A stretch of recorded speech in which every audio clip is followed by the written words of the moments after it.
Hello అండి. Good morning. ఎలా ఉన్నారు? అందరూ బాగున్నారా? బాగా చదువుకుంటున్నారా?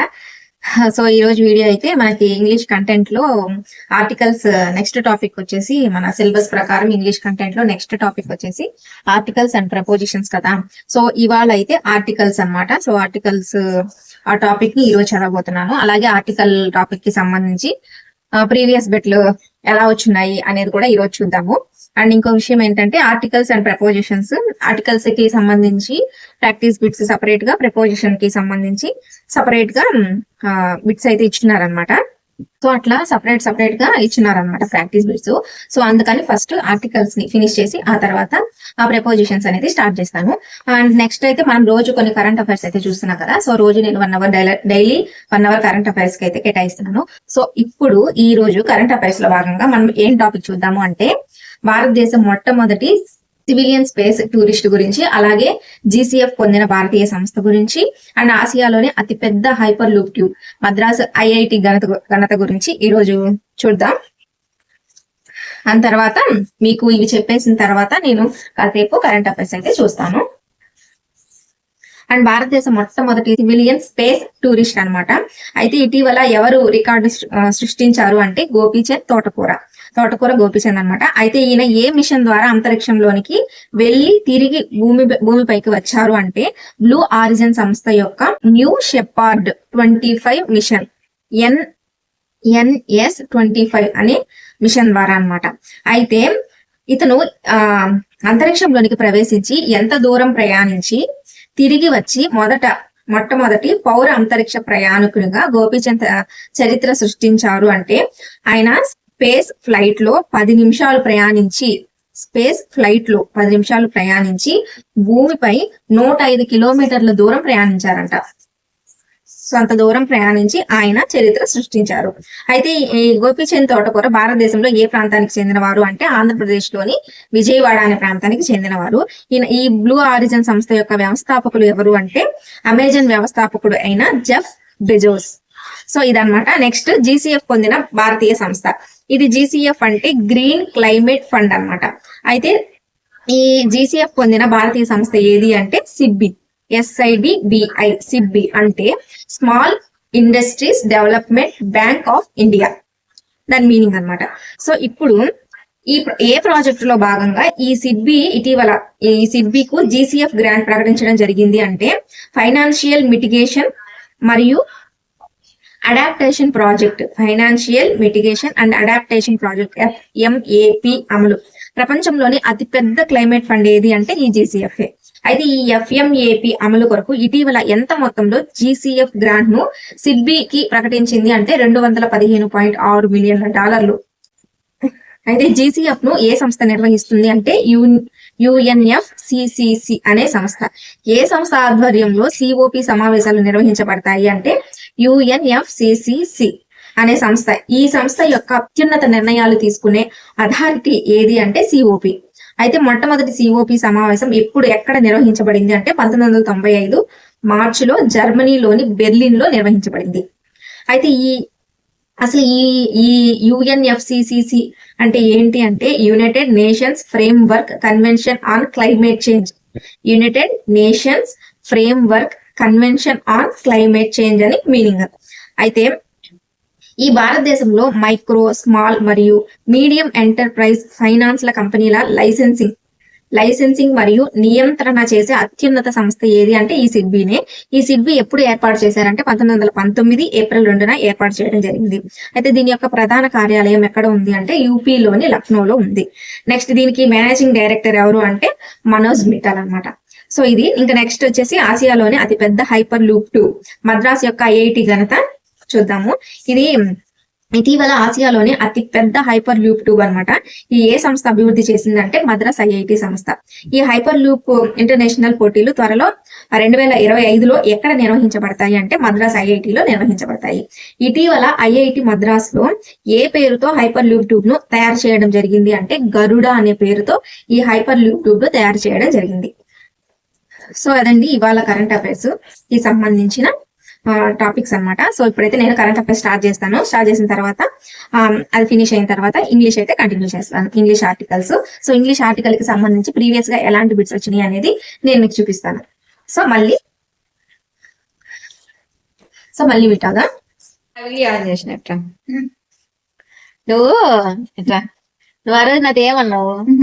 నువ్వు నాతో పందెం కాస్తువే, మామూలుగా అడ్రస్ పెట్టు పంపిస్తారు, అడ్రస్ పెట్టు పంపించదా మీరు? పంపించేస్తారు. తర్వాత సంగతి ఒక్కళ్ళు కూడా కామెంట్ చేయలేదు తెలుసా? అసలు మీరు కామెంట్ చేయలేదా? ఒక్కళ్ళు కూడా కామెంట్ కూడా చేయలే కనీసం. షర్ట్ ఫ్రెండ్స్, మీరు నా ఇజ్జత్ తీసినారు ఫ్రెండ్స్, మీరు నా ఇజ్జత్ తీసినారు. సీన్ లేదని నువ్వే ఇలా పెట్టు అడ్రస్ పెట్టు. మేము చాలా ఎక్స్పెక్ట్ చేసాం. అసలు మీరు మా ఆశలు అరిసెలు కాదు, ఆశలు చేసినారు మీరు. ఫ్రెండ్స్ నేను అస్సలు అనుకోలేదు ఫ్రెండ్స్, నేనైతే అస్సలు అనుకోలేదు తెలుసా మీరు ఇట్లా చేస్తారని. నేను అస్సలు అంటే అస్సలు అనుకోలేదు. లేదు నాకు అందుకే చెప్దాం అనేసి నేను అక్కకి నా మొహం ఎట్లా చూపెట్టాలి? నేను ఇవాళ నుంచి స్కార్ఫ్ కట్టుకొని తిరగాలి. ఇప్పుడన్నా రిప్లై ఇవ్వండి ఫ్రెండ్స్, ఇప్పుడన్నా రిప్లై ఇవ్వండి ఫ్రెండ్స్, లేకుంటే అక్కకి నేను ముఖం చూపించుకోలేను ఫ్రెండ్స్. ప్లీజ్ ఫ్రెండ్స్ రిప్లై ఇవ్వండి ప్లీజ్. రోజు అడుగుతా, రోజు ఇంకా అక్క చూడు ఇంకా నన్ను చంపుకుంటాను ఇంకా ఖచ్చితంగా. పందెం కడుతుంది అంటది. ఇంకా పందెం ఇంకా అయిపోయా, ఇంకేముంది ఏం లేదు. మీరు కనీసం ఒక్కదన్నా రిప్లై ఇస్తారంట. నేను మీ మీద అంత నమ్మకంతో చెప్పిన, నేను అక్క దగ్గర నా ఇజ్జత్ తీసినారు మీరు అసలు. సరే అందుకే ఈ రోజు వచ్చినాక అది పనిగా వీడియో ఆన్ చేసి మరీ చెప్తున్నా.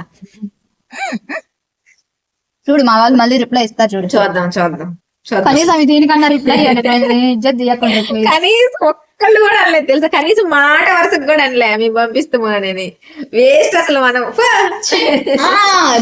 ఆగండి ఫ్రెండ్స్, నాకు ఒకటి గుర్తొచ్చింది. మా వాళ్ళు పండగ పనుల్లో బిజీ ఉన్నారు, అందుకని ఫోన్లు చూసుకోవాలా, అందుకని రిప్లై లేలా. నీకు చూసుంటే ఖచ్చితంగా ఇచ్చేటోళ్ళు.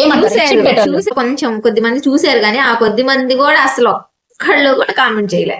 అయితే మీరు కనీసం ఒక్కళ్ళు కూడా ఆ క్లిప్ చూసుంటారు మన వాళ్ళు, అందుకని కామెంట్ చేయాలి. లేకపోతే చేసేవాళ్ళు తెలుసా? అవునా కదా ఫ్రెండ్స్? లేకపోతే చేసేవాళ్ళు కదా, మీరు చేసేవాళ్ళు. ఇప్పుడు దీనికైనా కామెంట్ చేయండి ఫ్రెండ్స్, ఇజ్జత్ కాపాడండి ఫ్రెండ్స్ అక్క దగ్గర ప్లీజ్. కాపాడతారు, మానస ఇజ్జత్ తను కాపాడండి. ఇది ఎట్టని తెలుసా, అడుక్కున్నట్టుంది. ఇది ఇజ్జత్ కాపాడినట్లేదు, అడుక్కున్నట్టుంది. అడుక్కోవడం ఏం కాదు, అంటే అక్కతో నేను బెట్టి ఆడ ఓడిపోతానని నా బాధ, అంతే అంతే, ఇంకేం లేదు. నువ్వు ఎప్పుడో ఓడిపోయినావు ఆల్రెడీ, జరుగు పక్కకు కదిలి. ఇంకా సబ్స్క్రైబర్స్ నేను పొడిచారు. అయితే వెన్నుపోటు పొడిచారు మీరు. వాళ్ళు పాపం చెప్పి తేకుండా ఉంటే వెన్నుపోటు పొడిచినట్టు మోసం చేసినట్టు. వాళ్ళు అసలు చెప్పనే లేదు కదా, నువ్వే వాళ్ళ మీద పందెం కాసినావు. అంటే నాకు వాళ్ళ మీద అంత నమ్మకం. ఇంకా వచ్చిండర్లే, ఆగు, వస్తే ఇస్తారు కానీ. చూద్దాం నమ్మకమే లేదు. గుడ్ ఆఫ్టర్నూన్ అండి. ఇప్పుడు మనం అది ఆర్టికల్స్ చదువుతున్నాను కదా, సో ఆర్టికల్స్ కి సంబంధించి ఇంకా కొంచెం బ్యాలెన్స్ ఉంది. సో దాంట్లో ప్రాక్టీస్ చేయాల్సిన బిట్స్ కొన్ని ఉన్నాయి. సో ఇప్పుడైతే మన ఆర్టికల్స్ కి సంబంధించి ప్రీవియస్ గా బిట్స్ ఎట్లా వచ్చినాయి అనేది ఒక 2 బిట్స్ అట్లా చూపిస్తాను మీకు. ఒకసారి చూడండి. అంటే 2 పేపర్స్ చూశాను. 2 పేపర్స్ లో మన ఒక పేపర్ లో అసలు ఇవ్వలేదు ఆర్టికల్ గురించి. ప్రపోజిషన్ గురించి అయితే ఒక క్వశ్చన్ ఉంది, కానీ ఇంకొక పేపర్ లో ఆర్టికల్ గురించి 2 క్వశ్చన్స్ వచ్చినాయి. ప్రపోజిషన్ గురించి ఒక క్వశ్చన్ వచ్చింది అనమాట. సో ఆ ఆర్టికల్ మీద క్వశ్చన్ ఎట్లా వచ్చింది అనేది ఇప్పుడు నేను మీకు చూపిస్తాను. చూడండి, ఇదిగోండి. They have formed dash union అన్నారు, చూస్ ద కరెక్ట్ ఆర్టికల్ అని అడిగారు. సో యూనియన్ అనేది ఓవెల్ సౌండ్ అయినప్పటికీ, ఓవెల్ AEIOU ఓవెల్స్ కదా, సో యు అనేది ఓవెల్ అయినప్పటికీ కూడా ఏంటి అంటే ఇది ఇక్కడ యూనియన్ అనేది కాన్సనెంట్ సౌండ్తో వస్తుంది కాబట్టి ఇక్కడ మనం ఏ అనేది యూజ్ చేస్తాం. నెక్స్ట్ క్వశ్చన్ చూడండి. I met him dash year ago అన్నారు, ఇది కూడా సేమ్ అంతే, కాన్సనెంట్ సౌండ్గా పలుకుతుంది కాబట్టి ఇక్కడ ఆర్టికల్ కూడా ఏ అనేది యూజ్ చేస్తాం అనమాట. ప్రీవియస్ బిట్స్ ఆర్టికల్స్ మీద ప్రీవియస్ గా ఇట్లా వచ్చినాయి అనమాట బిట్స్. సో అదనమాట. నెక్స్ట్ ఇంకా ఆర్టికల్ కి సంబంధించి ఇంకా కొన్ని ప్రాక్టీస్ బిట్స్ ఉన్నాయి చేయాల్సినవి. సో అవి చేసేసి ఆ తర్వాత మళ్ళీ నెక్స్ట్ మనం ప్రపోజిషన్స్ అయితే స్టార్ట్ చేద్దాం. ఇప్పుడైతే లంచ్ టైం అయింది, ముందు లంచ్ ఫినిష్ చేసి ఆ తర్వాత స్టార్ట్ చేస్తాం.